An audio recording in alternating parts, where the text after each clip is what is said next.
नहीं है। लेकिन कोएंजाइम Q10 एक इतना इंपॉर्टेंट आप कहिए तत्व है आपके शरीर के लिए, जिसके बिना आप जीने की कल्पना भी नहीं कर सकते। आपको मैं कुछ चौंकाने वाले तथ्य बता देता हूं।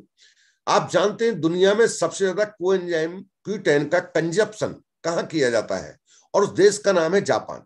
दुनिया में सबसे ज्यादा कोएंजाइम Q10 का प्रोडक्शन किया जाता है, वो किया जाता है जापान के अंदर।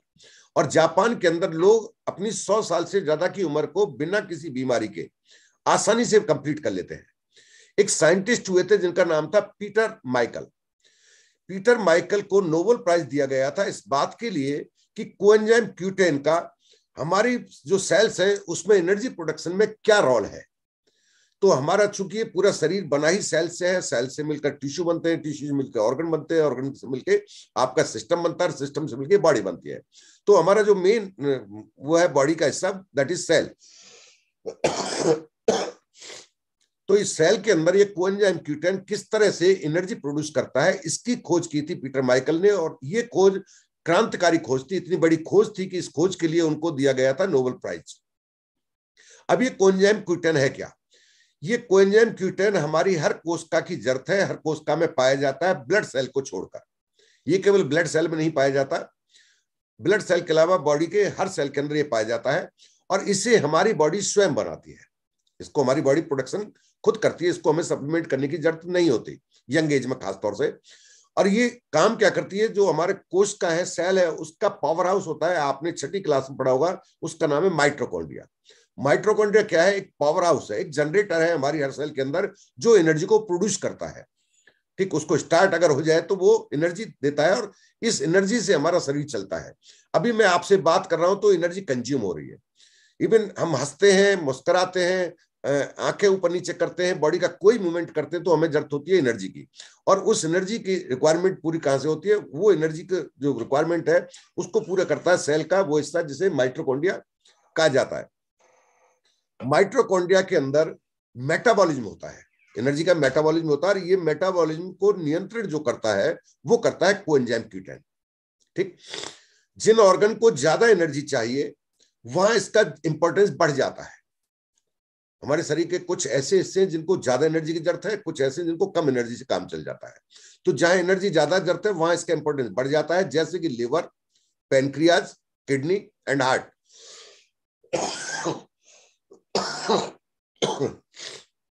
सॉरी। और हर सेल में एक भट्टी लगी होती है एनर्जी प्रोड्यूस करने के लिए। हर सेल के अंदर मिनिमम एक भट्टी होती है, जिसे आप लोग माइटोकॉन्ड्रिया के नाम से जानते हैं। लेकिन लिवर एक ऐसा सेल है हमारी बॉडी के अंदर, एक ऐसा पार्ट है जिस अकेले लिवर के अंदर 2200 भट्टियां लगी होती हैं, यानी कि उसके अंदर 2200 माइटोकॉन्ड्रिया होते हैं, क्योंकि उसको बहुत ज्यादा एनर्जी प्रोड्यूस करने की जरूरत होती है। और जिस ऑर्गन को ज्यादा एनर्जी प्रोड्यूस करनी है उसमें ज्यादा माइटोकॉन्ड्रिया की जरूरत पड़ेगी। तो कुदरत ने हमारे लिवर को ऐसा बनाया है जिसके अंदर 2200 इस तरह की भट्टियां लगाई हुई हैं जो एनर्जी को प्रोड्यूस करती रहती है। इसके बाद जो दूसरे नंबर पर आता है वो है हमारा हार्ट, क्योंकि हमारे हार्ट को भी सबसे ज्यादा एनर्जी की जरूरत होती है। और इतनी जरूरत होती है कि जब हम सोते हैं तो हमारे बॉडी का हर ऑर्गन मोस्टली अपने आप को दोबारा से रिचार्ज करता है, यानी कि वो आराम की स्थिति में आ जाता है। अगर आराम नहीं करता तो दो ऑर्गन आपके नहीं करते, एक तो आपके लंग्स आराम नहीं करते, दूसरा आपका हार्ट आराम नहीं करता। ये 24/7 एक्शन में लगे होते हैं, इनका काम है 24 से 24 घंटे। और हार्ट मसल्स जो होती हैं, जो लगातार धड़कती हैं, उनका मेजर हार्ट मसल्स का मेजर जो फूड है वो कोएंजाइम Q10 है। हार्ट जो मसल्स हैं उनका मुख्य खाना कोएंजाइम Q10 है। यदि आप थक जाते हैं, खासतौर से आपने नोटिस किया होगा जब आप एक्सरसाइज करते हो और आप थक जाते हैं, तो उस थकान के दौरान किसी से एलर्जी हो रही है, थकान के दौरान आपको जो जरूरत पड़ती है वो कोएंजाइम Q10 की सबसे ज्यादा जरूरत होती है।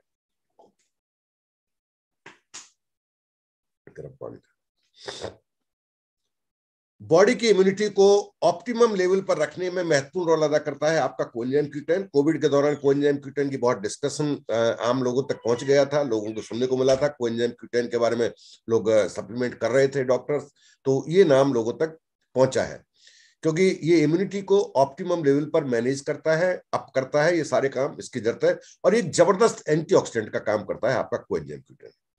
अब ये बॉडी में कम कब होता है, सवाल उठता है, ठीक है ये तो समझ में आ गया, लेकिन हमारी बॉडी में कम कब हो जाता है? जब आप ये कह रहे हैं कि बॉडी खुद निर्माण करती है तो फिर इसकी जरूरत क्यों पड़ गई? यंग एज में इसका प्रोडक्शन सबसे ज्यादा होता है। जब आप यंग होते हैं तो इसका प्रोडक्शन मैक्सिमम लेवल पर होता है, लेकिन बढ़ती उम्र के साथ साथ बॉडी में कोएंजाइम Q10 का प्रोडक्शन लेवल गिरने लगता है, कम होने लगता है। खासतौर से 40 साल से ऊपर की उम्र के लिए ये इंपॉर्टेंट फैक्टर बन जाता है, इंपॉर्टेंट तत्व बन जाता है कोएंजाइम Q10। यदि कोएंजाइम Q10 का लेवल तेजी से गिरने लगता है बॉडी के अंदर, तो आप तेजी से बूढ़े होने लगेंगे।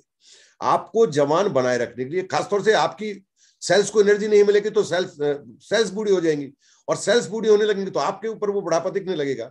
तो आप अपने आप को यदि हमेशा यंग, आपने देखा होगा यंग एज में इस तरह की सप्लीमेंट्स की उसको जरूरत भी नहीं पड़ती है, यदि वो खास बीमारी से ग्रसित नहीं हुआ है बीच में। तो अगर हम मेडिकल कंडीशन से गुजर रहे हैं, ठीक है, वो कंडीशन को कोई सी भी हो, उससे फर्क नहीं पड़ता है, तो हमारे कोएंजाइम Q10 की रिक्वायरमेंट बढ़ जाती है। आप मेडिकेशन पर लंबे टाइम से कोई ऐसी डिजीज से ग्रसित है जिसे लाइफ स्टाइल कैटेगरी में रखा जाए, और लंबे टाइम से आप कोई मेडिसिन ले रहे हैं, तो आपकी रिक्वायरमेंट बढ़ जाती है कोएंजाइम Q10 की। ये कोएंजाइम Q10 करता क्या है, ये आपको खासतौर से हार्ट को फेल होने से बचाता है। जब हार्ट, एक तरह कहते हैं ना हार्ट अटैक हो गया, दो तरह से हार्ट अटैक होंगे, एक ऐसा होता है जिसमें उसे टाइम मिल जाता है हॉस्पिटल ले जाने के लिए, बट एक ऐसा हार्ट अटैक देखा होगा जिसे हम लोग एक लाइन बोल के शांत हो जाते हैं जी, साइलेंट हार्ट अटैक था।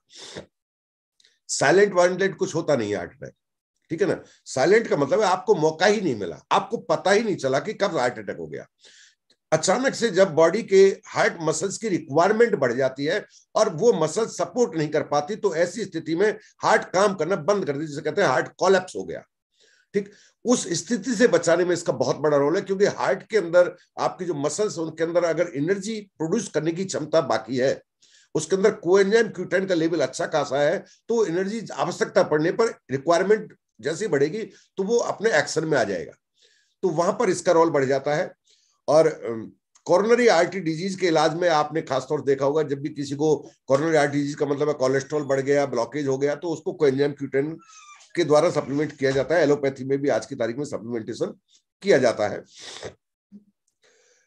एक मेडिसिन चलती है जिनको खासतौर से कोलेस्ट्रॉल बढ़ रहा होता है। वैसे आज की नई गाइडलाइन के हिसाब से हर 40 साल से ऊपर का इंसान यदि डॉक्टर के पास बीपी या हार्ट से रिलेटेड डिजीज की शिकायत लेकर जाता है, तो उसको न्यू गाइडलाइन के अनुसार मैंडेटरी किया गया है कि उसको एक स्टेटिन, आपने नाम सुना, स्टेटिन का मतलब है, मैं एलोपैथी में बताऊं तो आप कंफ्यूज हो सकते हैं, जिसमें बोला जाता है कि ये दवा आपके कोलेस्ट्रॉल लेवल कम करेगी, वो स्टेटिन होते हैं। और ये स्टेटिन अगर आप ले रहे हैं तो इसका साइड इफेक्ट है उस मेडिसिन का कि आपकी बॉडी के कोएंजाइम Q10 के प्रोडक्शन लेवल की लाइन को सेंटर में से कट कर देता है।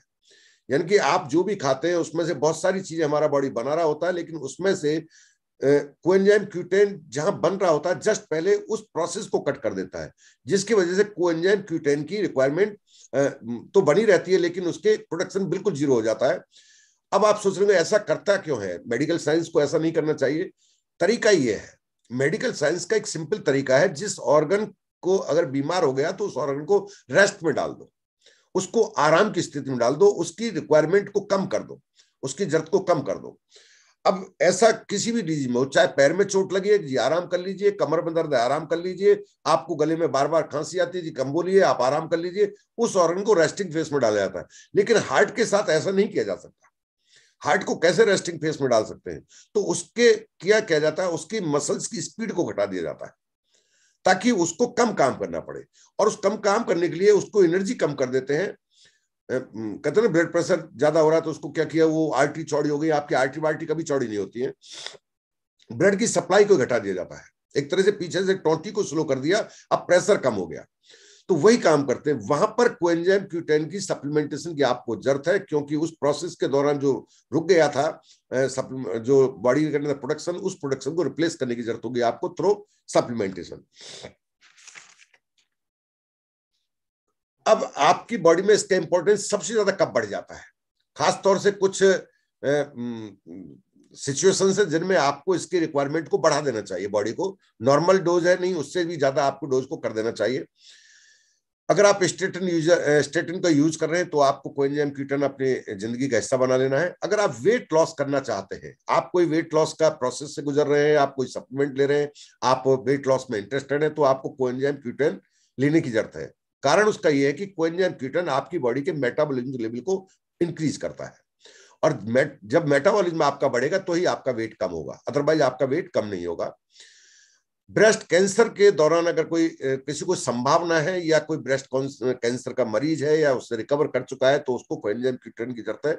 क्योंकि कारण क्या है कि कोएंजाइम Q10 ब्रेस्ट कैंसर के ट्यूमर के साइज को डिक्रीज करता है। और एक बात मैं आपको बिल्कुल क्लियर बोल देता हूं, मैं जो आपसे बात कर रहा हूं उसके मेरे पास फैक्ट्स होते हैं, क्योंकि मैं जानता हूं, मैं लाइव हूं और ये स्टोरेज रहेगा बाद में यूट्यूब पर, इसलिए आप निश्चिंत होकर बेधड़क होकर इन चीजों को एक्सेप्ट कर सकते हैं। ट्यूमर के साइज को रिड्यूस करने की पावर रखता है आपका कोएंजाइम Q10। और कोरोनरी आर्टरी डिजीज की आप कोई भी मेडिसिन ले रहे हैं या आप उससे ग्रसित हैं, तो आपको कोएंजाइम Q10 की जरूरत है। लंग संबंधी, सांस संबंधी बीमारियों में, खासतौर से अस्थमा में, ये परफॉर्मेंस को बढ़ा देता है, उस ऑर्गन की परफॉर्मेंस को बढ़ा देता है, इसलिए वहां इसकी सप्लीमेंटेशन जरूरत है। हाई बीपी में ये वरदान साबित हो सकता है। और मैं आपको बता दूं, कोएंजाइम Q10 की यदि आप प्रॉपर डोज ले रहे हैं तो हो सकता है हाई ब्लड प्रेशर की जो मेडिसिन आप ले रहे हैं वो एक दिन उस मेडिसिन से आपको छुटकारा मिल जाए। ये पावर है इसके अंदर, लेकिन शर्त एक ही है कि इसकी डोज आपको कंप्लीट लेनी होगी। एक दो तरह की डोज होती है, एक होती है आपकी प्रोफाइलेक्टिक डोज जो बीमारियों से बचाती है, एक होती है थेरेप्यूटिक डोज जो कि आपको इलाज में भी सहायक होती है, यानी कि जो आपको बीमारी से ठीक भी कर सकती है। तो वो डोज अलग अलग है, वो आप अपने अपलाइन जो भी हैं उनके साथ बैठकर उसको फाइनल कीजिए। अगर आप हाई बीपी की मेडिसिन ले रहे हैं तो आपको ये बहुत मददगार साबित होगा। जिनकी इरेगुलर हार्ट बीट होती है, हार्ट बीट एक तो होता है जिसकी हार्ट बीट ज्यादा होती है, टैकीकार्डिया, मैं उसकी बात नहीं कर रहा, मैं बात कर रहा हूं जिनकी हार्ट बीट इरेगुलर होती है, कभी है ना, रिदम टूट जाता है, कभी ज्यादा कम, ये गंभीर बीमारी है, उसमें बहुत अच्छा रोल अदा करता है आपका कोएंजाइम Q10। अगर आपको कोई भी ऐसी डिजीज है जिसमें आपको एंटीऑक्सीडेंट की जरूरत है, ठीक है ना, खासतौर से अल्कोहल की बैड इफेक्ट्स हैं बॉडी के अंदर, तो वहां एंटीऑक्सीडेंट की जरूरत है, वहां पर आपको ये जबरदस्त अपना रोल अदा करता है एज ए एंटीऑक्सीडेंट आपका कोएंजाइम Q10। और अगर किसी को गम डिजीज है, कोई भी मसूड़े संबंधी बीमारी है, तो इसका बहुत बड़ा रोल है आपके कोएंजाइम Q10 का। तो कोएंजाइम Q10 की अच्छी बात यह है कि ये बहुत कॉस्टली नहीं है, बहुत रीजनेबल प्राइस पर आपको मिल जाता है, तो आप इसको सप्लीमेंट करें, ठीक है ना। नॉर्मल मैं प्रोफाइलेक्टिक डोज के बारे में बात करूंगा, क्योंकि थेरेपेटिक डोज एक पर्सनल केस होता है, इसलिए प्रोफाइलेक्टिक डोज के हिसाब से मैं आपको रिकमेंड करूंगा मिनिमम 1 टैबलेट सुबह और 1 टैबलेट शाम आपको अपनी उसका हिस्सा बना लेना चाहिए। यदि आप 30+ हो चुके हैं, तो बिलो 30 है तो शायद आपको अभी सप्लीमेंटेशन की जरूरत नहीं है। यदि आप लंबे समय से मेडिकेशन पर नहीं है या आपको हेट डिजीज नहीं है, आप थकान महसूस नहीं करते हैं, तो बिलो 30 ईयर आप इसे अभी स्किप कर सकते हैं।